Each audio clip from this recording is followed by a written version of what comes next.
Hi, I'm Jim Ehrman, Dean at Evangelical Seminary. One of the questions we get asked the most is, how do I fund my education?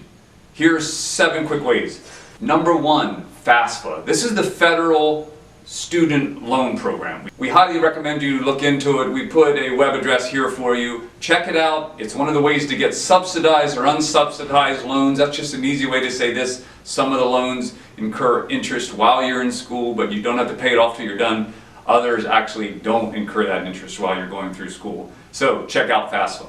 Number 2, you should see whether or not your employer has a tuition reimbursement program or a professional development fund. These are ways that your employers, in a sense, remunerate you, compensate you in indirect ways, and they're watching you get better and develop the skills you need to serve in their workplace. And there's one other thing you might want to remember. There's a federal program as well that allows nonprofits to apply to have debt forgiveness for loans after a certain number of years of services. So if you do work for a nonprofit, make sure you check out whether or not they qualify. Number 3, denominational or church funding. If you're part of a denomination, or if you're part of a church that has funding set aside for education, it's really important to check that out.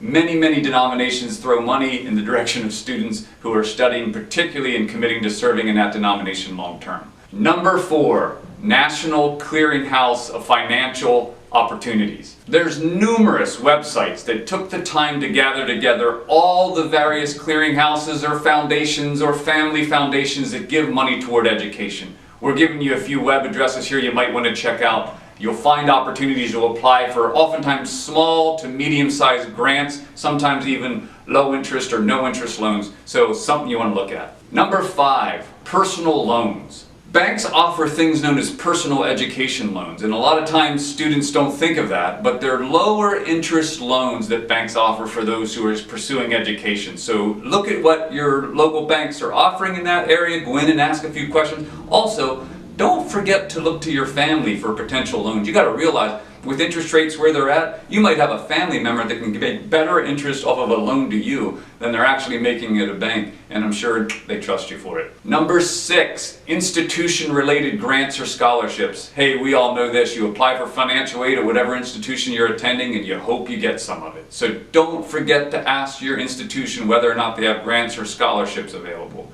And if you do get a grant from someone who donated money in the past, make sure you send a thank you. Number 7, one that we don't hear about too often, called a school payment plan.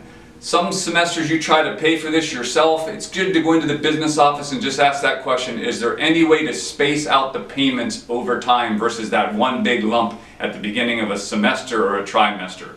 Don't be afraid to ask questions. There's more flexibility there than you think sometimes. Oh, that was all 7 of them, but hey, there's a bonus round. Number 8, for any of you who have military service backgrounds, make sure you look into some of the Veterans Administration programs that are available. There's a good bit of funding floating around there, even outside the GI Bill. So there's the 7, nay 8 things that you can do to help finance your graduate theological education. If you have any questions, get in touch with us here at Evangelical Seminary. Thanks.